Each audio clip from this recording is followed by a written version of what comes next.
อกราบถวายความเคารพพระเถรานุเถระครูบาสังฆะที่เคารพอย่างสูงทุกรูปเจริญสุขสวัสดีสาธุชนท่านผู้ฟังทุกคนทุกท่านสำหรับสาธุชนท่านผู้ฟังที่ได้เกียรติรับฟังรายการธรรมาภิวัตน์อันเป็นรายการวิทยุเพื่อการเผยแผ่พระพุทธศาสนาส่งเสริมการศึกษาและพัฒนาสังคมรายการนี้รับผิดชอบโดยอาตมาภาพพระสาธิตธีระปัญโยผู้อำนวยการสถาบันธรรมาภิวัตน์ สถาบันเพื่อเผยแผ่พระพุทธศาสนาส่งเสริมการศึกษาและพัฒนาสังคมตั้งอยู่ณที่พักสงฆ์สถาบันธรรมาภิวัตน์บ้านศพเตินตำบลศพปาด อำเภอแม่เมาะจังหวัดลำปางรายการนี้ออกอากาศทุกวันอังคารในเวลาตี 5ไปจนถึง7 โมงเมื่อเจ้าผ่านทางสถานีวิทยุ ในเครือข่ายสถานีวิทยุคลื่นสีขาวเพื่อชาวประชาซึ่งมีอยู่หลายคลื่นหลายสถานีหลายจังหวัดออกอากาศผ่านทาง Facebook Live ซึ่งเป็นไลฟ์สด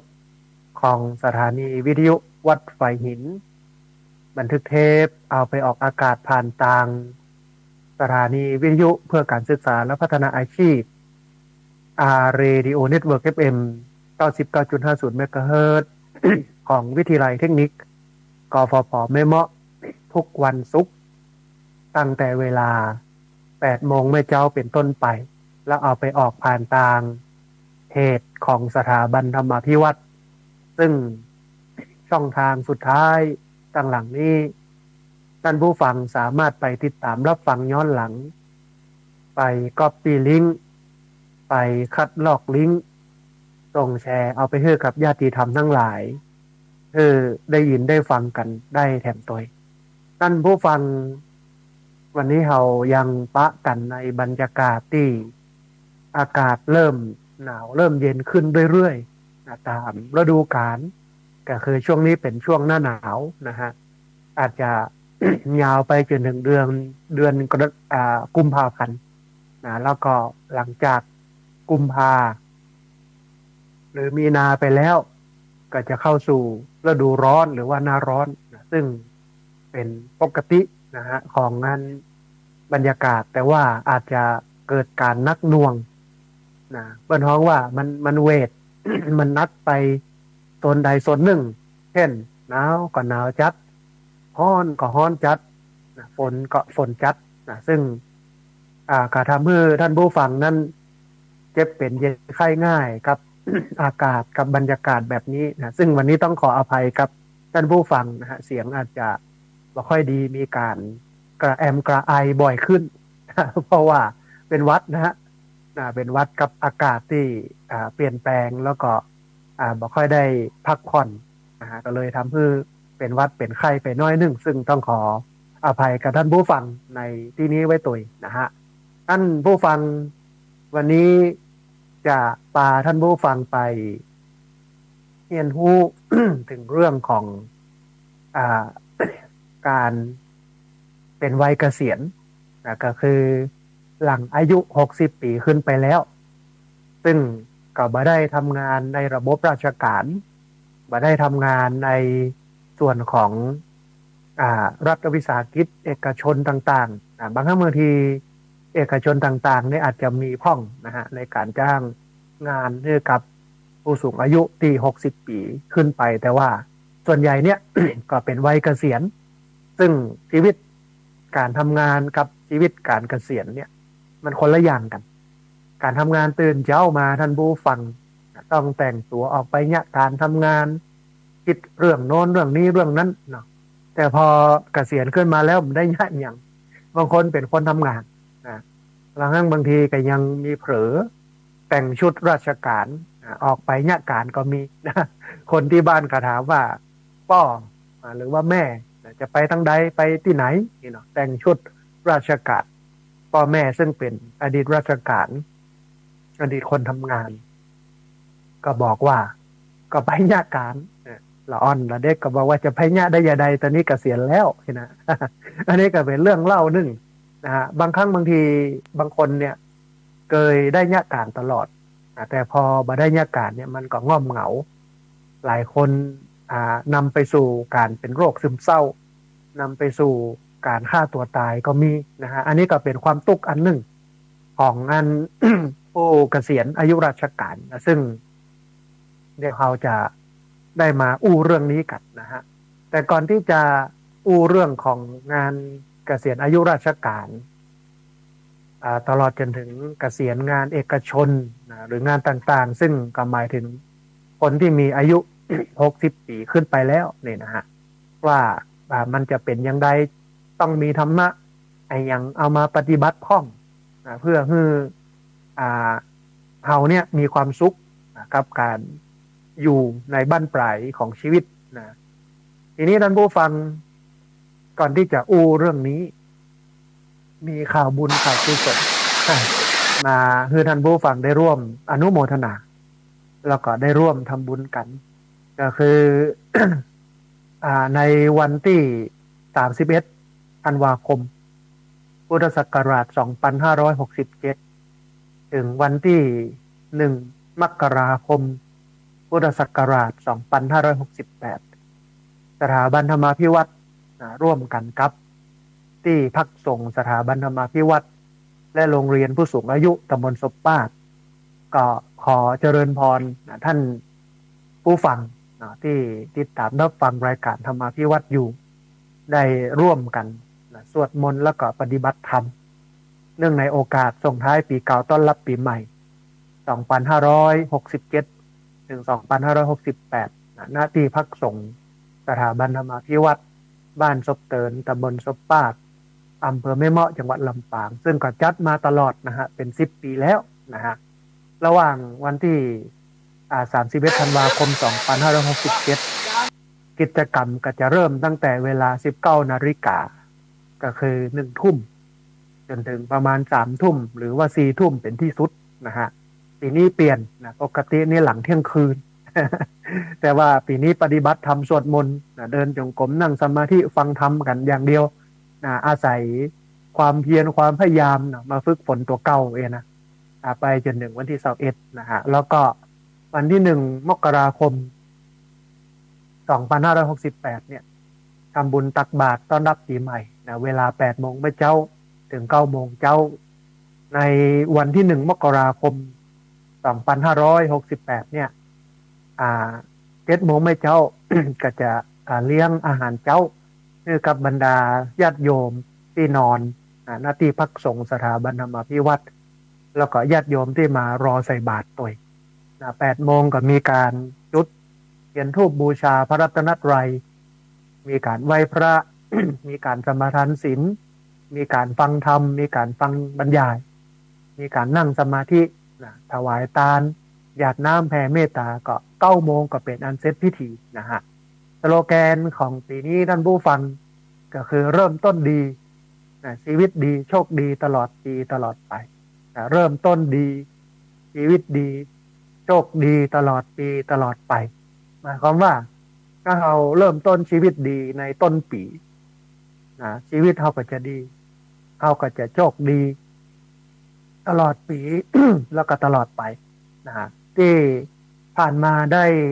อูเอิญเชิญชวนท่านผู้ฟังได้มาร่วมบุญกันก็มีอยู่ประมาณ2 บุญแรก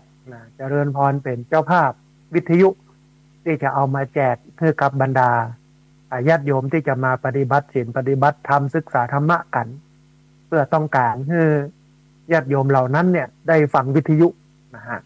ก็ตั้งไว้ประมาณ20 เครื่อง แต่ตอนนี้ได้3 เครื่องอยู่เหลือแฮมประมาณ17 เครื่องนะฮะไปเช็คมาเนี่ยราคาก็บ่เกิน500นะฮะประมาณนั้นนะจบละที่จริงมันก็300 ปลายหรือ400น้อยๆนะแต่ว่าแถม100เนี่ยก็จะเอาไปเป็นค่าอาหารนะค่าน้ำปานะซึ่งก็จะเลี้ยงอยู่ 2 มื้อนะฮะอาหารเนี่ยเลี้ยงวันที่31นะตอนค่ำ1 มื้อแล้วก็น้ำปานะ1 มื้อนะฮะแล้วก็ตอนเช้าวันที่1แหม1 มื้อ น้ำปานะแหม1 มื้อนะฮะอ่าวิทยุเนี่ยตอนนี้มีคนแจ้งความประสงค์จะร่วมทำบุญมาก็มีแม่จันเรือนใสวิทยุ1 เครื่องแม่ปาวรีอินสุวรรณวิทยุ2 เครื่องนะฮะได้อยู่3 เครื่องแล้วก็น้ำปานะ อาหารต่างๆก็ญาติโยมก็สามารถได้ร่วมทำบุญมาสนับสนุนการฝึกหัดคัดเก่าตัวเก่าของคนนะฮะดีกว่าเปิ้นอยู่บ้านอยู่จองกินเหล้าเมายามาได้ทำอะไรอย่างที่มันเป็นประโยชน์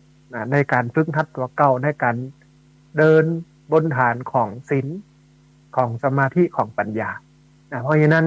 ท่านผู้ฟังมาร่วมอนุโมทนาแล้วก็มาร่วมทำบุญกันท่านใดที่สะดวกมาก็แวะมาแอลมาแหวงหากัน ได้นะฮะแล้วก็ท่านใดที่มาสะดวกจะมาก็สามารถร่วมสนับสนุนกิจกรรมได้ที่ธนาคารกรุงไทยชื่อบัญชีสถาบันธรรมาภิวัตรหมายเลขบัญชี 5360770007นะฮะธนาคารกรุงไทยชื่อบัญชีสถาบันธรรมาภิวัตรหมายเลขบัญชี5360770007นะฮะอันนี้ก็เป็นข่าวบุญหนึ่งที่เอามาคือท่านผู้ฟังได้ร่วมอนุโมทนาแล้วก็ได้ร่วมทำกันชาวพุทธเนี่ยท่านผู้ฟังโดยเฉพาะ ชาวพุทธเถรวาทในประเทศไทยเนี่ยเปิ้นก่อหุ่มในการจะสนับสนุนกิจกรรมที่เป็นกุศลเช่นการฝึกหัดคัดเกลาตัวเก่าของพระสงฆ์เมื่อเฮาฮู้เฮาก็เข้าไปอุปถัมภ์อุปถากตลอดจนถึงการฝึกหัดคัดเกลาของคฤหัสถ์เจ้าบ้านเมื่อเฮาฮู้ข่าวว่าเปิ้นฝึกตัวเก่าคือมีศีลคือมีสมาธิคือมีปัญญาเขาก็ไปร่วมกันเป็นเจ้าภาพน้ำปันนะเจ้าภาพอาหารโน่นนี่นั่นอันนี้ก็เป็นวิถีของพุทธนะฮะในช่วงฤดูหนาวนี่สำหรับท่านผู้ฟังมีหลายที่จัดโสสานกรรมโสสาก็มาจากคำว่าสุสานนะฮะโสสานกรรมคือการกระทำในป่าช้าก็คือฝึกกรรมฐานนั่นเองทุกเจ้าก็ไปเข้ากรรมในป่าช้าเสร็จแล้วก็มีการระดมทุนเอาไปสร้างไปแผงโน่นนี่นั่นนะฮะมันก็ได้ประโยชน์2 ส่วนนะประโยชน์ส่วนตัวของทุกเจ้าได้มาฝึกคัดเก่าตัวเก่าแล้วก็ประโยชน์ส่วนรวมของโยมที่ได้มาทำบุญกับทุกเจ้าที่ฝึกคัดเก่าตัวเก่าอันนี้ก็เป็นอันนึงที่เป็นมหากุศลสมควรที่จะสนับสนุนกันก็เรียนเชิญเจริญพร ท่านผู้ฟังได้มาร่วมกันสนับสนุนเอาบุญด้วยกันนะฮะท่านผู้ฟังที่เกริ่นไว้ถึงเรื่องธรรมะของคนเกษียณอายุนะฮะว่าเกษียณอายุแล้วเนี่ยควรเป็นอย่างไรในวันนี้เนี่ยสังคมไทยกำลังบนห้องว่าตื่นตัวกับธรรมะโดยเฉพาะคนรุ่นใหม่ที่จริงแล้วเนี่ยคนรุ่นใหม่เนี่ยเปิ้นมาเอาศาสนาแล้วก็คือเป็นเอทิสไม่เอาศาสนา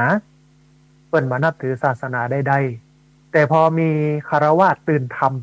หรือว่าคนตื่นธรรมขึ้นมาปลุกกระแสคือตื่นหลายคนก็ตื่นตัวก็เริ่มสนใจเรื่องศาสนาแต่ว่าจะฮื้อดีเนี่ยท่านผู้ฟังบอกควรที่จะยุดไว้แต่เพียงเท่าอั้นหมายความว่าบอกควรที่จะไป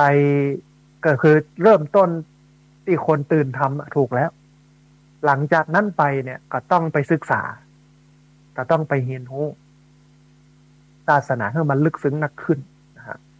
การศึกษาศาสนาให้ลึกซึ้งนักขึ้นเนี่ยก็ต้องไปอ่านพระไตรปิฎกซึ่งมีอยู่จำนวน45 เล่มแต่ถ้าบ่มีเวลาไปอ่านก็สามารถเอาหนังสือพุทธธรรมของ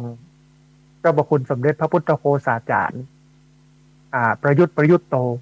เอามาอ่านได้ หนังสือของหลวงพ่อพุทธทาสก็เอามาอ่านได้นะหนังสือของพ่อหลวงพ่อปัญญานันทภิกขุเอามาอ่านได้นะ3 รูปเนี่ยท่านผู้ฟังส่วนใหญ่เวลาเปิ้นเทศเนี่ยเปิ้นก็จะอ่านอิงเอาพระไตรปิฎกมาเป็นฐานโดยจะมีเชิงอัดว่ามันอยู่ในพระไตรปิฎกเล่มที่เท่าใดหน้าเท่าใดอะไรอย่างเงี้ย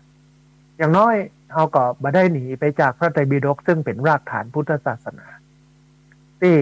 เรามีศาสนาเรามีพิธีกรรมประเพณีเรามีพระเรามีตุเจ้าเรามีวัดเรามีสัมมาเนรก็ย้อนพระไตรปิฎกเหมือนกับศาสนาอิสลามถ้าจะเรียนรู้ศาสนาอิสลามก็ต้องไปเรียนรู้คัมภีร์อัลกุรอานนะถ้าจะไปเรียนรู้ศาสนาคริสต์ก็ต้องไปเรียนรู้คัมภีร์ไบเบิลทั้ง New Testament และ Old Testament นะฮะถ้าไปศาสนายิวก็ต้องไปเรียนรู้เรื่องบัญญัติ10 ประการอย่างเงี้ยพระไตรปิฎกก็เป็นฐานสำคัญที่บรรจุคำสอนไว้ในหันทั้งหมดแต่ว่าในพระไตรปิฎกเนี่ยมันก็บ่ใช่เป็นคำสอนของพระพุทธเจ้าล้วนๆแต่ว่าเป็นของสาวกก็มีแต่ซึ่งสาวกนั้นเนี่ยเป็นบุคคลที่ใกล้ชิดหรือว่าอยู่ในยุคในสมัยได้ตันหูตันหันพระพุทธเจ้าเพิ่นก็อธิบายสิ่งที่พระพุทธเจ้าได้เทศได้สอนคนเนี่ยได้เข้าใจนักขึ้นเนี่ยมันก็ถือว่าเป็นสิ่งที่เนื่องด้วยพระไตรปิฎกอันนี้ก็เป็นสิ่งที่สำคัญเพราะฉะนั้นคนรุ่นใหม่เนี่ยบ่ควรแต่จะตื่นตัวในเรื่องการเข้าถึงศาสนาเบื้องต้น ควรจะยาวต่อไปนะคือถึงศาสนาที่เป็นเนื้อแท้ตัวแท้นะฮะมันถึงจะสมกับความเป็นพุทธนะมันก็ยังดีนะท่านผู้ฟังอาตมาภาพมองนะดีกว่าเปิ้นบ่เอาศาสนาดีกว่าเป็นพวกไม่มีศาสนาใดเลยนะฮะ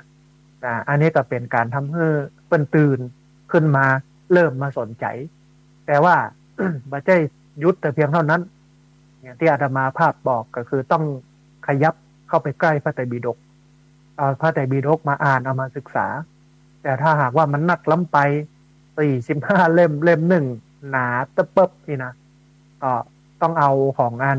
เจ้าประคุณสมเด็จพระพุทธโฆษาจารย์หนังสือพุทธธรรมมาอ่านหนังสือของหลวงพ่อพุทธทาสแล้วก็หนังสือของหลวงพ่อปัญญานันทภิกขุมาอ่านมันก็จะทำให้เรานั้นเป็นพุทธนักขึ้นนะที่จริงถ้าเอามาแยกเกรดนะจะพุทธเกรด A จะพุทธเกรด B เกรด C เกรด D นะเกรด A เกรด C เกรด B เนี่ยอาจจะน้อยนะมีบักที่คนนะฮะแต่ว่า พ้นท่านผู้ฟังเกรด D มันจะนัก เกรด D มันจะนักจะหลายนะอันนี้ก็เป็นส่วนหนึ่งนะฮะท่านผู้ฟังมาถึงเรื่องของเขาที่อาจจะอู้เรื่องเกษียณอายุแล้วควรเป็นอย่างไรมันก็เป็นความทุกข์ส่วนหนึ่งของคนเนาะที่วางบ่ได้วางไม่ลงปรงไม่เป็นนะฮะเวลามามีไขมาต้อนรับขับสู้มามีตำแหน่งแห่งหนมาสามารถจะจี้คุณจี้โทษนะคือกับคนได้เนี่ยมันก็เป็นเรื่องที่ยากเพราะว่าบางคนเนี่ยมันติดกับการห้อมล้อมของคนทั้งหลายติดกับเรื่องตำแหน่งแห่งหนแล้วก็ติดแห่งหลายๆเรื่องที่มันเกี่ยวเนื่องกับงานกับการที่มีอยู่แต่บอกกองเกษียณอายุราชการคือ60 ปีไปแล้วมันก็เหนื่อยนะหรือว่าหลายคนถึงแม้จะมาได้ทำงานราชการมาได้ทำงานบริษัทเอกชนแต่ว่าเป็นเจ้าไร่เจ้านาพ่อค้าแม่ค้านะฮะทำอาชีพใดๆก็ตามปศุสัตว์ประมงนู่นนี่นั่นนี่นะถึงเวลา60มามันก็แบบเหมือนเดิมอย่างน้อยเนี่ยเรี่ยวแรงที่เคยมีนะสมัยเป็นหนุ่มๆแหงตึงหรอท่านผู้ฟังเนาะ สมัยหนุ่มเนี่ยแหงตึงแต่บอกกอง แก่ตัวมาแล้วแหงมันมีนะฮะมันก็เป็นความทุกข์ความลำบากมากไปกว่านั้นนะบางคนสมัยยังหนุ่มอยู่นะยังแข็งแรงยังบอก60เตื้อแต่ใช้ชีวิตแบบเหลวแหลกกินแอลเล่นนะฮะมั่วกับอบายมุขโลกีต่างๆแต่บอกกอง60มาแล้วบ่มีเงินใจ นะแถมบ่พอสุขภาพเสียแฮมก็บ่มีเงินเอามารักษาเนื้อรักษาตัวก็มีนะฮะเพราะฉะนั้นเนี่ยมันก็เป็นเรื่องที่จะต้องมาเรียนรู้แล้วก็เตรียมตัวนะคือเป็นคนสูงอายุยังมีคุณค่าเป็นคนชรายังมีความสุขในวันนี้เนี่ยท่านผู้ฟังอาตมาภาพตั้งโรงเรียนผู้สูงอายุขึ้นซึ่ง ตอนนี้ก็มีนักเรียนอยู่ประมาณเกือบ80 คนเป็นรุ่นที่7แสดงว่าเนี่ยมา7 ปีแล้วนะเรียนกัน10 เดือนเดือนละ2 ครั้งก็รวมอยู่ประมาณ20 ครั้งต่อ1 เดือน20 ครั้งต่อเดือนนักเรียนก็มาเรียนเรื่อยๆแล้วก็เอาหน่วยงานต่างๆนะมาสอนมาแนะนำโน่นนี่นั่นเกือบทุกหน่วยงานในจังหวัดนะฮะทั้งภาครัฐภาคเอกชนภาคประชาสังคมมันก็ทำให้คนเฒ่าเนี่ยตื่นตัวขึ้นมามีชีวิตชีวาได้ได้พบกันอย่างกันหนุนเสริมเติมเต็มอันไหนขาดอันไหนเหลือนะฮะแล้ววันนี้ก็ไปไกลกว่านั้นแถมไปถึงเรื่องสวัสดิการเช่นคนที่เป็นนักเรียนตัวกันเจ็บเป็นเย็นไข้นอนโรงพยาบาลเนี่ยก็ไปเยี่ยมเยียนแล้วก็ตายก็มีปัจจัยไปร่วมสมทบของโรงเรียนผู้สูงอายุอันนี้ก็เป็นชิ้นเป็นอันขึ้นมานะเป็นเป็นอย่างขึ้นมาที่อาตมาภาพทำแล้วก็มีทีวีมาถ่ายทำหลายช่องอันนี้ก็ได้ประโยชน์ที่จริงก็ต้องเป็นอย่างนั้นแล้วก็ตะวานี่เนี่ยก็ได้ประชุมคณะกรรมการศูนย์พัฒนาและฟื้นฟูคุณภาพชีวิตผู้สูงอายุและผู้พิการของตำบลสบปาดเนี่ยมีผู้ป่วยติดเตียงมีผู้สูงอายุติดเตียงเปิ้นท้องว่าผู้ป่วยหรือผู้สูงอายุในภาวะพึ่งพิงก็คือเปิ้งตัวเก่าบ่ได้ต้องเปิ้งคนอื่นก็มีการส่งอสม.ไปอบรมเป็นผู้ช่วยพยาบาลก็หลักสูตรตาม70 ชั่วโมงพ่องเลย70ไปแหมพ่องเนี่ยในการมาเปลี่ยนผ้าอ้อมแพมเพิร์สในการมาทำแผลในการป้อนข้าวป้อนน้ำดูแลใส่ใจหลายเรื่องนะฮะมันก็เลยดูแล้วเป็นกิจลักษณะแต่วันนี้ก็เลยห้องประชุมกรรมการศูนย์พัฒนาและฟื้นฟูคุณภาพชีวิตผู้สูงอายุผู้พิการตำบลก็มีผู้สูงอายุที่ป่วยติดเตียงอยู่ประมาณ22 รายแยกออกไปเป็นหมู่บ้านต่างๆใน8 หมู่บ้านในตำบลก็มี CG ซึ่งเป็นคนดูแลผู้สูงอายุติดเตียงเนี่ยอยู่9 รายที่ผ่านการอบรมมีใบเซอร์ก็คือมีใบรับรองเนี่ยนะเสร็จแล้วก็แบ่งกันว่าบ้านไหนดูคนใดที่ไหนดูอย่างใดก็บินที่ม่วนนี้งานเดียวประมาณวันที่29ก็จะมีการเซ็น MOU ที่สถาบันธรรมาภิวัตรแล้วก็วันที่1 ธันวาก็เริ่มทำงานลงไปดูแลไปผ่อไปกอยโน่นนี่นั่นผู้สูงอายุและผู้ป่วยติดเตียงอันนี้ก็เป็นอันหนึ่งที่ได้ทำกันนะฮะเพื่อผู้สูงอายุที่จริงก็เกิดไปไกลว่าวันนี้จำนวนผู้สูงอายุเนี่ยมีอยู่ประมาณ13 ล้านจำนวนประชากรของประเทศทั้งหมดเนี่ย66 ล้านกว่าคน66 ล้านเนี่ย13 ล้านเป็นผู้สูงอายุต่อไปแห่งตั้งหน้าก็จะขยับขึ้นไปเป็น20 ล้านเหลือ40 ล้านเป็นคนหนุ่มขยับไปแห่งเป็น30 ล้านแห่งน้อยนึงก็จะเกินกันละเพราะว่าละอ่อนเกิดน้อยทำให้คนก็ขยับเข้าไปสู่วัยเกษียณหรือว่าสูงวัยนักขึ้นทีนี้เนี่ยการดูแลผู้สูงอายุเนี่ยมันก็เป็นเรื่องสำคัญถ้าหากว่าที่ไหนบ่มีศูนย์รับดูแลผู้สูงอายุญาติพี่น้องที่มีอยู่เนี่ยก็ต้องขับบทหนักในเรื่องการพอกอยในเรื่องการดูแลเพราะว่าจะต้องเสียเวลาในการมาดูแลจะต้องเสียเงินเสียทองโน่นนี่นั่นเนี่ยนะที่จริงเรื่องเนี้ยรัฐสมควรที่จะขยับสมควรที่จะลุกขึ้นมาศูนย์พัฒนาคุณภาพชีวิตผู้สูงอายุผู้พิการของตำบลเนี่ยก็กึศเหมือนกันว่าต้องมีที่ดูแลผู้ป่วยติดเตียงโดยที่ญาติบ่ต้องมากังวลอะไรอย่างนักเมื่อนานก็มาแอลหาเตื้อนึ่งนะฮะ ก็ดีนะก็เกิดกันแต่ว่ามันใช้งบประมาณสูงมันใช้บุคลากรมันใช้เครื่องไม้เครื่องมือพวกนั้นอู้กันเป็น10 ล้านนะฮะแต่ก็ยังมีความหวังอยู่เพราะว่า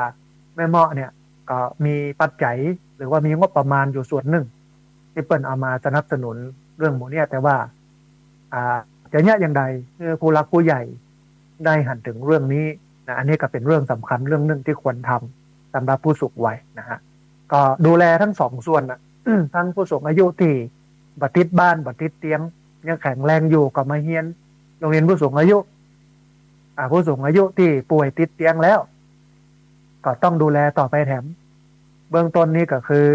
CG นะก็คือผู้ดูแลผู้ป่วยติดเตียงไปดูแลแต่ก็ไม่ได้ดูแลทั้งวันนะก็ดูแลเป็นเวลาก็ยังกึดถึงเรื่องของการมีศูนย์ที่จะดูแลผู้สูงอายุป่วยติดเตียงผู้พิการติดเตียงซึ่งญาติก็ไม่ต้องกังวลนะ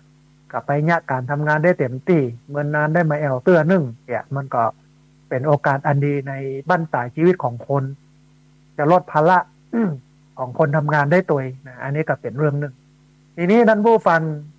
มาเรื่องของเขาเรื่องของเกษียณอายุราชการแล้วควรเป็นอย่างไรก็คืออายุ60แล้วเนี่ยควรเป็นอย่างไรมันมีอยู่หลายข้อเนาะน่าสนใจแล้วก็มันตรงกับคำสอนของพระพุทธศาสนาอันแรกเนี่ยเพิ่นบอกว่าเมื่อเฮาเกษียณแล้ว80%ของคนที่เฮาเคยรู้จักจะเป็นคนที่บ่อยากรู้จัก คือเฮาหมดอำนาจแล้วหมดอำนาจหมดในการจะมีอำนาจในการชี้เป็นชี้ตายคนได้แล้วเนี่ยมันก็จะกลายเป็นคนที่บ่อยากรู้จักข้อดีก็คือบ่ต้องเสียเวลากับคนอื่นมันก็มีเวลาให้ตัวเก่านักขึ้นแล้วก็มีเวลาให้ครอบครัวนักขึ้นอันนี้เป็นข้อคิดที่ดีหมายความว่าถ้าเราเกษียณอายุแล้วเราบ่ได้มีอำนาจเกี่ยวกับคนอื่นแล้วเนี่ยคนก็จะถอยออกนะฮะหรือจะห่างกันไปเองตามปกติทีนี้เมื่อเป็นอย่างนี้เนี่ยมันก็มีโอกาสไอ้อย่างท่านผู้ฟังมีโอกาสให้เวลากับตัวเก่ามีเวลาให้โอกาสกับครอบครัวนักขึ้นนะฮะก็ต้องกึดอย่างนี้นะแล้วก็ที่จริงมันก็ต้องเป็นอย่างนี้แต่ถ้าคนบางคนกึดบ่ได้เนี่ยอย่างมันบ่มาหาเนี่ยอย่างมันมาใส่ใจทั้งที่อดีตเฮาปลุกปั้นขึ้นมาเป็นคนของเฮาเนี่ยเอาแก่เฮาเท่ามาแทนที่จะมาดูแลนู่นนี่นั่นนี่นะถ้าเกิดอย่างนี้นี่ท่านผู้ฟังก็เป็นตุกแต่ถ้าเกิดอย่างที่อาตมาภาพบอกว่าบ่เป็นยังไม่ไผมากวนก็ดีจะได้มีเวลาให้กับตัวเก่าจะได้มีเวลาให้กับครอบครัวนักขึ้นอันนี้ก็คือข้อแรกหลังเกษียณแล้วก็จะต้องทำตัวทำใจของตัวเองให้เป็นแล้วก็เอาเวลาไปให้กับตัวเก่าแล้วก็เอาเวลาไปให้กับครอบครัวนักขึ้นนะฮะอันนี้เป็นข้อแรกข้อที่สองท่านผู้ฟังหลังเกษียณเนี่ยบ่มีคนขับรถสมัยตะก่อนเป็นหัวหน้าเนี่ยทำงานมีคนขับรถส่วนตัวหรอกมันมีเลขาส่วนตัวต้องหัดทำอะไรอย่างด้วยตัวเก่าแล้วก็ได้ใช้เวลาที่คิดว่าเหลือมากเนี่ยมันเหลือน้อยมันก็เป็นจุดเริ่มต้นของการถอดหัวโขนมีพนักงานรัฐวิสาหกิจ คนหนึ่งเป็นลูกศิษย์มาเล่าให้ฟังว่าหัวหน้าใหญ่ของรัฐวิสาหกิจเนี่ยเปิ้นเกษียณอายุราชการแล้วก็เปิ้นไปตรวจสุขภาพที่โรงพยาบาลซึ่งเป็นโรงพยาบาลของรัฐวิสาหกิจนั้นนะฮะ เปิ้นเขียนเปิ้นยังไปจ้างสักอย่าง เพราะที่ผ่านมาเนี่ยการกรอกเอกสารก็ดีการโน่นนี่นั่นก็ดีเนี่ยเลขาจะเป็นคนเนี่ยทั้งหมดแต่บกองเกษียณอายุราชการแล้วบ่มีรถประจำตำแหน่งหรอก บ่มีเลขานะฮะจำเป็นจะต้องมาเนี่ยเองเขียนเองเนี่ยเขียนไปจ้างโยมคนนั้นก็เลยเขียนให้แต่แล้วเพิ่นก็มาเล่าให้ฟังว่าเนี่ยคนเฮาเวลามีตำแหน่งมีหน้าที่มีอำนาจเนี่ยมัวหลงมัวเมากับมันคนล้อมหน้าล้อมหลังไผก็ชื่นชมไผก็เข้าหาแต่พอเกษียณแล้วมันเลยยังสักอย่างแล้วทักษะในเรื่องเหล่านั้น ก็หายไปตัวบ่มีทักษะเลยเขียนเอกสารโน่นนี่นั่นเนี่ยอย่างเข้าคิวไอ้อย่างกระเปิ้ลแทบบอกค่อยได้มันก็เป็น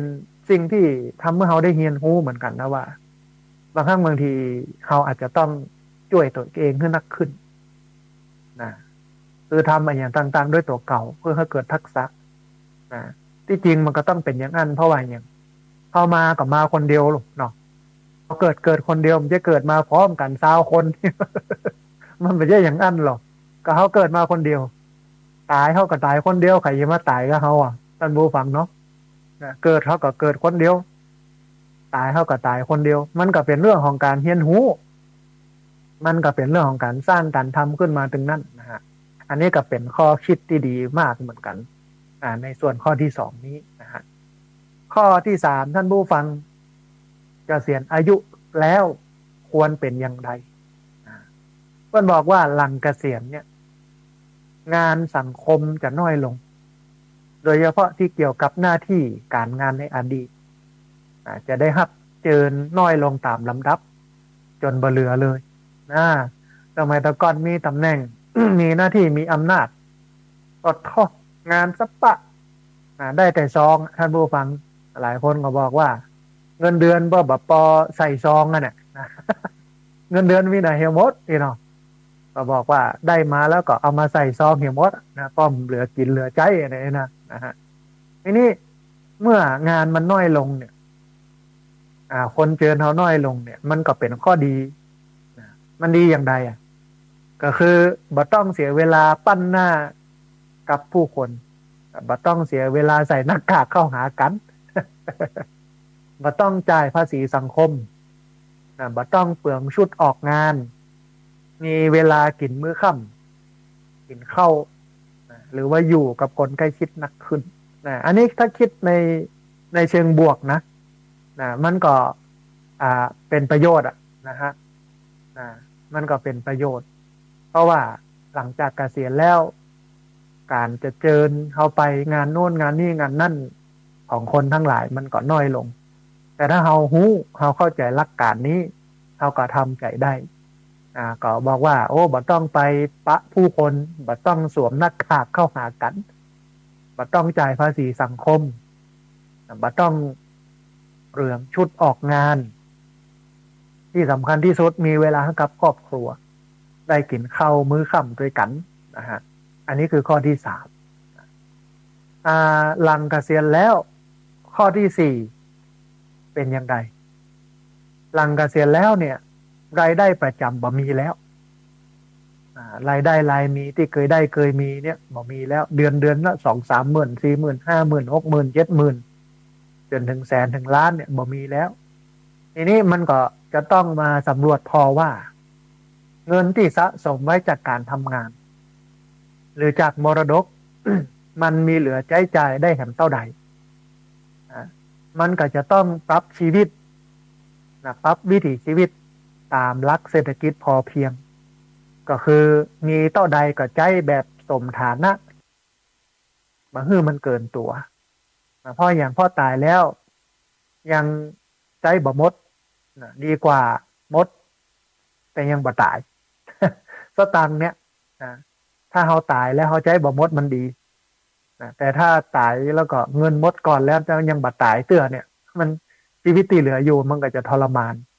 เพราะฉะนั้นเนี่ยมันก็เป็นเรื่องของการวางแผนเป็นเรื่องของการเก็บออมด้วยนะฮะมีหลายคนรัฐวิสาหกิจบางแห่งก็มีพนักงานมาเล่าให้ฟังคนนั้นเกษียณอายุแล้วได้กี่ล้านเกษียณอายุได้กี่ล้านบางส่วนก็บอกว่าแอมคนหนึ่งเกษียณอายุแล้วแทนที่จะได้ตังก็กลายเป็นหนี้เพราะว่าสมัยทำงานอยู่กับกินเล่นมีบ้านเล็กบ้านน้อยมีเมียเล็กเมียน้อยเงินก็สูญหายไร้มุดไปกับอบายมุขไปกับเหล้าไปกับบุหรี่ไปกับไม่หย่าไม่ยิงไปกับการพนันเนี่ยหมดจนกระทั่งเกษียณอายุราชการแล้วบ่เหลืออย่างสักอย่างเลยต้องมาทุกข์ยากลำบากอันนี้ก็เป็นคนที่มาวางแผนชีวิตเอาม่วนอยู่กับปัจจุบันมาได้กึดมาได้กอยไปถึงอนาคตตั้งหน้าว่าจะอยู่อย่างไรในฐานะที่เกษียณอายุราชการไม่มีเงินประจำแล้วมันก็ต้องกึดวันนี้นะ ต้องเก็บต้องออมต้องมีและที่สำคัญเนี่ยคนสูงอายุก็ชอบทำบุญเวลาทำบุญกับอาตมาภาพเนี่ยอาตมาภาพจะบอกเสมอว่าทำตามฐานะและอัตภาพทำตามฐานะและอัตภาพมีร้อยก็ทำ10มีปันก็ทำร้อยมีหมื่นก็ทำปันมันจะได้บลำบากแต่ถ้าทำแล้วมันเบียดเบียนตัวเก่ามันอยู่อย่างลำบากบ่มีกินบ่มีใจแต่มีทำบุญเนี่ยมันก็เป็นเรื่องที่บดีนะฮะเพราะฉะนั้นความพอเหมาะพอดีเรื่องของการเตรียมตัวเรื่องของการเก็บออมก็เป็นเรื่องสำคัญก็ต้องเก็บออมก่อนเกษียณถ้าหลังเกษียณแล้วก็จะลำบากนะฮะแถมอันหนึ่งท่านผู้ฟังเรื่องของการเกษียณอายุราชการหลังเกษียณอายุราชการแล้วจะมีสิ่งที่เคยกึดอยากทำนักไปหมดหลายเรื่องหลายอย่างทีนี้มันก็ต้องมาพอกอยว่าเรื่องไหนที่ควรทำเรื่องไหนที่บ่ควรทำเรื่องไหนควรทำก่อนเรื่องไหนควรทำทีหลังก็คือเลือกทำทีละอย่างเอาที่ง่ายก่อนแล้วก็จะสำเร็จไปทีละอย่างนะฮะอันที่จริงแล้วถ้าเลือกไปเลือกมาเนี่ยมันก็มีบ่ถึง10 อันนะฮะแต่ว่ามันก็จะต้องจัดสรรว่าอันไหนทำเร่งด่วนอันไหนทำบ่เร่งด่วนอันไหนควรทำอันไหนบ่ควรทำนะฮะเพราะว่ามันมีเรื่องฮือยะฮือทำไปหลายเรื่องเพราะว่าเวลามันมีแล้วหรอท่านผู้ฟังแต่หลายคนนะอย่างคนที่ฮู้จักเนี่ยก็เพิ่นเป็นพนักงานรัฐวิสาหกิจมาก่อนหลังจากเกษียณอายุราชการแล้วเพิ่นก็ไปเพิ่นชอบขับรถออฟโรดเพิ่นมีรถ Fortuner อยู่กันหนึ่งเป็นรุ่นเก่าแต่ก็ขับไปได้อย่างได้สบายเพิ่นก็ชอบออกทริปกับเจ้าหมู่เปิ้นเป็นคณะไปช่วยเหลือโรงเรียนทุนการศึกษาอาหารกลางวันเปลี่ยนหลังคาติดโซลาร์เซลล์บางครั้งบางทีก็ใจรถเนี่ยไปรับหมอที่เป็นแพทย์พอสวไปดูแลผู้ป่วยผู้สูงอายุที่อยู่ในหุบในเหวในดอยอย่างเงี้ยนะฮะอันนี้ก็คือหลังเกษียณอายุราชการแล้วก็จะมีเรื่องเฮือยะหลายเรื่องแต่เราก็ต้องเลือกเลือกบางเรื่องที่ทำก่อนทำหลังควรทำบอกควรทำนะฮะอันนี้เป็นข้อที่5หลังเกษียณอายุราชการแล้วข้อที่6ท่านผู้ฟังเมื่ออายุนักขึ้นสิ่งที่มีค่ามากที่สุดคือสุขภาพสำคัญที่สุดนะสุขภาพเนี่ยเพราะอย่างเพราะบ่สามารถหาซื้อได้ด้วยเงินการออกกำลังกายเป็นประจำเป็นส่วนสำคัญที่จะรักษาสุขภาพเพื่อมันแข็งแรงเกษียณอายุราชการแล้วก็คือ60 ปีขึ้นแล้วทุกเพศทุกวัยเมื่อ60 ปีขึ้นแล้วเนี่ยก็หมดข้ออ้างว่าบ่มีเวลาออกกำลังกายนะหากจะอ้างว่าเล่นกีฬาบ่เป็นมันก็ฟังบ่ขึ้นเนาะเพราะว่าเขาทุกคนเนี่ยเดินแล้วก็วิ่งเป็นมาตั้งแต่เกิดนะฮะเขาก็จะเดินโดยเฉพาะผู้สูงอายุเนี่ยที่อายุเยอะจะไปออกกำลังเหมือนคนหนุ่มคนสาวมันก็เป็นเรื่องที่ยากเพราะฉะนั้นก็ออกในลักษณะของผู้สูงอายุก็คือเตียวก้อยๆไปอย่างแบบที่บ่ต้องใจแหงเยอะแต่ว่าการออกกำลังกายเนี่ยตามหลักการของการออกกำลังกายเนี่ยจะชื่อว่าออกกำลังกายก็ต่อเมื่อเราทำติดต่อกันหรือว่าทำต่อเนื่องกัน30 นาทีเช่นถ้าเดินเนี่ยก็เดิน30 นาทีวิ่งก็วิ่ง30 นาทีวิดพื้นออกกำลังกายโน่นนี่นั่นยกมือยกไม้ลำไทเก๊กอย่างต่างๆเนี่ย30 นาทีขึ้นไปก็ถือว่าเป็นการออกกำลังกายเขาเนี่ยได้หมดนะฮะข้ออ้างบ่มีอันนี้ก็เป็นเรื่องนึงมันสำคัญตั้งที่ว่าพออายุมากขึ้นสิ่งที่มีคุณค่านักที่สุดคือสุขภาพอดท่อรวยเป็น10,000,000,000แต่ว่าป่วยนอนติดเตียงแทบเงียบ บ่ได้ไปไหนเลยนะสตังค์มีแต่บ่มีโอกาสได้ใจนอนติดเตียงแทบเงียบเป็นอันคนอยู่ติดเตียงสุขภาพบ่ดีมันก็มีคุณค่า สู้คนจนคนที่มีสตางค์แต่แข็งแรงนะได้กินได้แอวได้เล่นได้ทำบุญสุนทานได้ไปเวลาครูบาอาจารย์เปิ้นจัดไปหั่นไปนี่ไปปุ้นไปเพเนี่ยเขาก็ได้ไปกับเปิ้นหรอกเพราะเขาแข็งแรงหรอกนะแต่ถ้าคนที่รวยแต่ว่าสุขภาพบดีเนี่ยก็จะลำบากอันนี้ก็สำคัญที่สุดตอนนั้นต้องรักษาสุขภาพในช่วงนี้ก็เป็นช่วงหนาวก็ต้องให้ร่างกายมันอบอุ่นอยู่เสมออ่าแล้วก็ออกกำลังกายเพราะว่าอากาศการอย่างการมันวิปริตผิดเพี้ยนที่จริงมันก็ผิดเพี้ยนนะก็มาขามที่วัดเนี่ยที่สถาบันธรรมาภิวัตน์เนี่ยท่านผู้ฟังบางเก้าเนี่ยกำลังออกดอกก็มีนะในคณะเดียวกันเก้าเดียวกันเนี่ยออกดอกแล้วก็มีออกหนุ่มก็มีคือฟักหนุ่มฟักใหม่ๆมีฟักแก่ก็มีอยู่ในเก้าเดียวกันนั่นนะ3 รุ่นเอออาตมาภาพก็บอกว่าโอ้อากาศมันวิปริตผิดเพี้ยนไปขนาดนี้เนี่ยเก้ามาขามยังปรับตัวบัตตันเนี่ยนะฮะเนาะมันก็เป็นอย่างนั้นนะฮะท่านผู้ฟังอันนี้คือข้อที่6ข้อที่7มันบอกว่าหลังเกษียณการเดินทางท่องเที่ยวควรทำอย่างสม่ำเสมอเพื่อเปิดหูเปิดตาเปิดใจแล้วก็เปิดทัศนคติใหม่ๆเมื่อสัมผัสกับสิ่งแวดล้อมที่บ่คุ้นเคยมันจะสร้างความกระตือรือร้นให้กับจิตใจบ่เห่อเหี่ยวเฉากับบรรยากาศเดิมๆควรเลือกท่องเที่ยวที่มันไกลลำบากเป็นอันดับต้นเพราะอะไรยังเพราะว่ายิ่งนานไปเนี่ยความสามารถในการไปที่ไกลและลำบากมันจะลดลงจนไปไหนมาได้แล้วนะฮะอันนี้เป็นแนวคิดของฝรั่งตอนเปิ้ลเนี่ยการทำงานบอกเกษียณบอก60 เตื้อเนี่ยเปิ้ลก็เก็บเงินไว้สำหรับเอาไว้แอวยามเท่าเขาจะหันนะสังเกตนะมันจะเป็นอย่างนั้นพอเกษียณแล้วเปิ้ลก็มีเงินก้อนหนึ่งเปิ้ลก็เดินทางไปท่องเที่ยวนะฮะตามที่เปิ้ลอยากให้ไปไปพักไปผ่อนไปโน่นนี่นั่นเนี่ยมันก็ม่วนแต่คนไทยเนี่ยท่านผู้ฟังมันบ่มีเงินเหลืออย่างอีก แค่เงินจะกินวันๆนี่แทบจะบ่มีเลยนะท่ามกลางเศรษฐกิจสังคมที่มันแย่อยู่ขนาดเนี้ยการเมืองที่มันแย่อยู่ขนาดเนี้ยวันกันอีลุงตุงนางวุ่นวายอันนี้ก็หันว่าจะมีม็อบชำระเสื้อม็อบสีเสื้อก็จะเกิดขึ้นแถมตึงเหลืองตึงแดงมันก็จะกลับเข้าสู่วังวนหรือว่าลูปเดิมนะฮะแต่มันก็ต้องเป็นไปตามบ้านตามเมืองนะฮะเขาเป็นชาวพุทธเขาก็ทำหน้าที่ไปแต่ว่าบางเรื่องบางอย่างเนี่ยครับก็ต้องติดตามอย่างใกล้ชิดเพื่อดูความเคลื่อนไหวเขาเฮียนหูอะไรอย่างกันไปแต่ว่า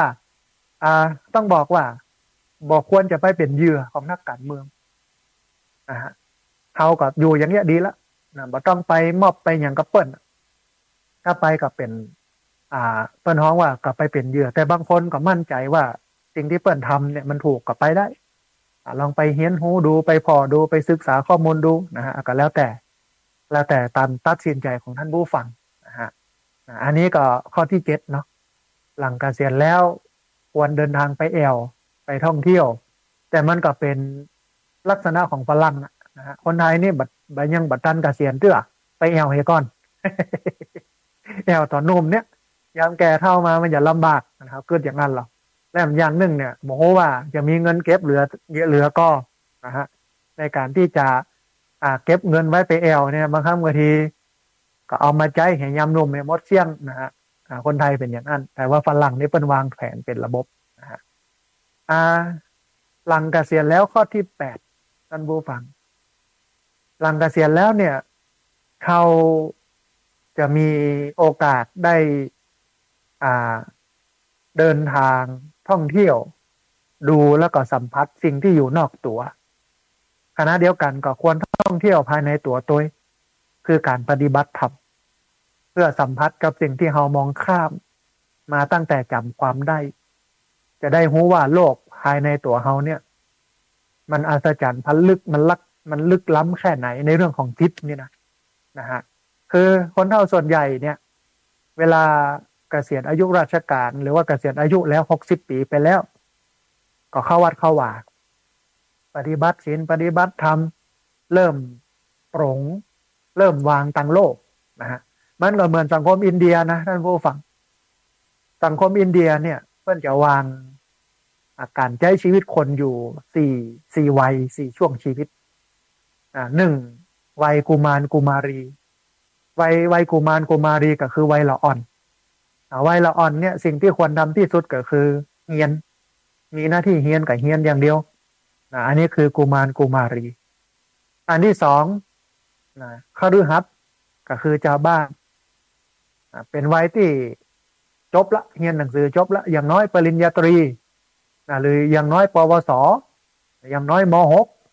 ก็อายุสาวน้อยๆก็แต่งงาน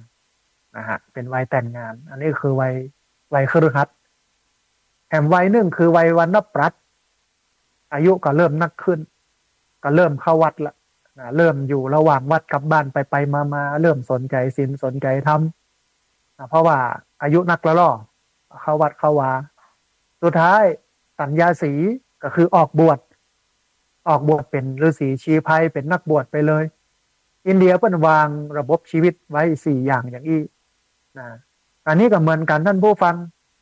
เวลาเฮาเกษียณอายุราชการเฮาก็เป็นวรรณปรัชญ์ก็คืออยู่ระหว่างบ้านกับวัดหลายคนที่จะเลือกเป็นสัญญาสีอย่างยกตัวอย่างหลวงพ่อประเสริฐประสันโนวัดพระบรมธาตุดอยสุเทพนะฮะเปิ้นก็อายุเยอะเกษียณแล้วอย่างแล้วเปิ้นก็บวชศึกษาธรรมะมีตุลุงโหน่งอภิญญานะซึ่งอดีตเนี่ยเปิ้นเป็นนักร้องเปิ้นเคยทำเพลงถวายอาตมาภาพ1 เพลงซึ่งน่าสนใจมากนะฮะถึงวันนี้ก็ยังใจเปิดให้กับญาติโยมนักเรียนโรงเรียนผู้สูงอายุที่มาเข้าโรงเรียนตลอดนะ2 รูปเนี่ยเปิ้นก็มาสนใจเรื่องศาสนาเรื่องคำสอนเรื่องการปฏิบัติ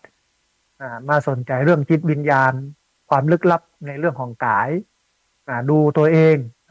อย่างเงี้ยนะฮะแฮมอันหนึ่งท่านผู้ฟังหลังเกษียณแล้วที่สำคัญก็คือจะต้องไปที่ชอบ ไปที่ชอบเนี่ย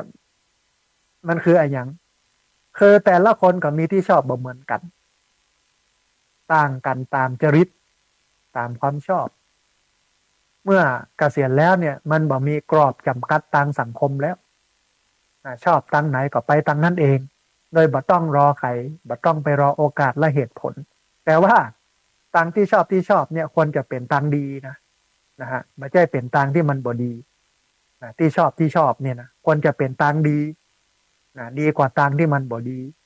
ต้องยึดเอาศีลเอาธรรมเป็นตัวตั้งตัวนะฮะไม่ใช่ว่าชอบทางที่มันผิดศีลผิดธรรมเนี่ยเหล้าบุหรี่ไม่หย่าไม่ยิงเนาะบางคนเป็นอย่างนั้นแต่นะพอเข้ามาแล้วเกษียณอายุก็คือ60 ปีไปแล้วโอ้ก็กึดไว้ว่าผู้เฒ่านี่ยังบ่เอาศีลบ่เอาธรรมสักอย่างเปิ่นไปวัดไปวามันก็บ่เอานะมีกิ๊กมีก๊อกโน่นนี่นั่นนะเนี่ยไอ้อย่างผิดศีลผิดธรรมไปหมดก็เพิ่นบอกว่าก็ชอบนะชอบสิ่งเหล่านี้นะฮะมันก็ถูกชอบสิ่งเหล่านี้มันถูกแต่ว่ามันแบบเป็นจริงที่มันถูกศีลถูกธรรมตามอายุที่จริงหลายวันก่อนเนี่ยเคยอ่านหรือเคยดูหมอไม่ใช่หมอดูดวงนะถ้าฟังแพทย์หมอที่เปิ้นรักษาคนเนี่ยเปิ้นบอกว่าเรื่องเพศเรื่องความต้องการทางเพศมันไม่ได้เกี่ยวกับอายุนักขึ้นแล้วมันจะลดความต้องการลงนะท่านผู้ฟังมันไม่เกี่ยวกันมันมีตามปกติแต่อยู่ที่ว่าคนเมื่ออายุนักขึ้นเนี่ยมันจะมีจิตสำนึกมันจะมีในเรื่องของการควบคุมความต้องการทางเพศได้แค่ไหน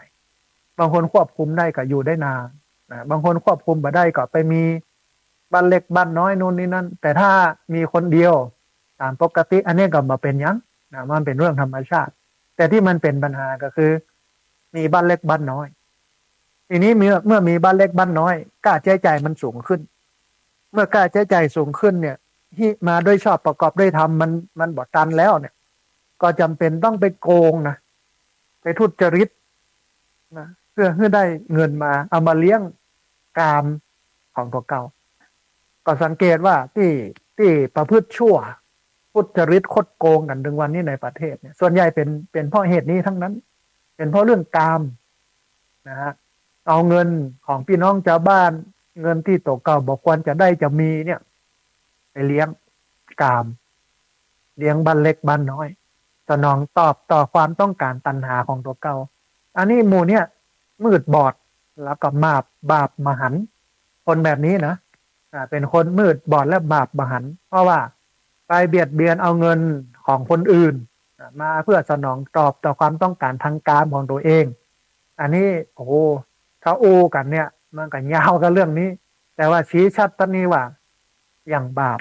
หรือว่าบาปมากๆกับคนประเภทนี้นะฮะนะกรรมก็จะต้องตัวตันคนเหล่านี้นะฮะอันนี้ก็เป็นอันหนึ่งอันที่เก่าข้อที่10ท่านผู้ฟังหลังเกษียณไปแล้วถ้าลองเนี่ยอย่างแล้วมันบ่สำเร็จก็ต้องฮือรีบเลิกเพราะอย่างเพราะเวลามันเหลือน้อยก็ไปเลือกทำอย่างอื่นดีกว่าอย่างเช่นไปเรียนรู้เทคโนโลยีใหม่ๆได้พ่องบ่ได้พ่องก็บ่เป็นหยังแต่ต้องปอหูไว้ว่าบ่ต้องฝึกวินัยบ่ต้องฝึกความอดทนเพราะว่าจนป่านนี้แล้วถ้ายังบ่มีก็คงฝึกบ่ทันแล้วนะฮะ มันก็ต้องมีเรื่องของวินัยเรื่องความอดทนนักขึ้นบ่ฮู้นะคนก็มักจะอู้ว่าเมื่อแก่ตัวลงจะเรียบร้อยขึ้นจะสงบเสงี่ยมขึ้นบางคนมันไม่ได้เป็นอย่างนั้นนะหลายคนอย่างที่ฟังชาวบ้านได้ยินชาวบ้านเจ้าจองปันดากันอย่างอันภรรยาด่าสามีว่าโอ้เท่าแล้วยังมาสลิดเหมือนบ่าวก๊อกแต่บางคนเป็นอย่างนั้นแต่นะ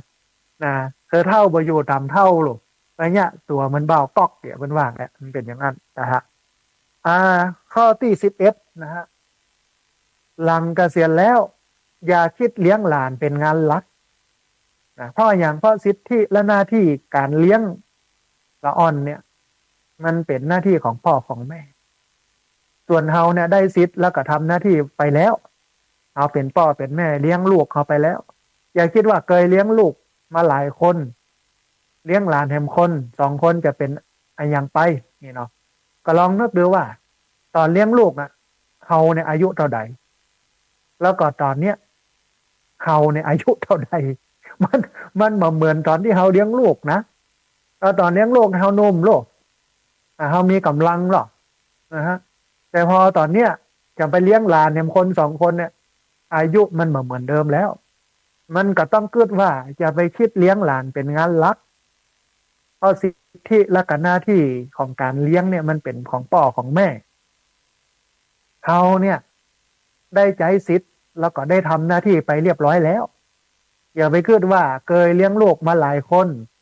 เลี้ยงหลานแถมคน2 คนจะเป็นอย่างไปนะแต่ก็ต้องไปนึกไปย้อนดูว่าตอนที่เขาเลี้ยงลูกเนี่ยเขาอายุเท่าใดแล้วตอนนี้เราอายุเท่าใดมันเหมือนเดิมแล้วนะอันนี้คือสิ่งสำคัญนะคนเมืองมันมีคติกำนึ่งท่านบูฝังว่าเลี้ยงลูกก็ปอหมาน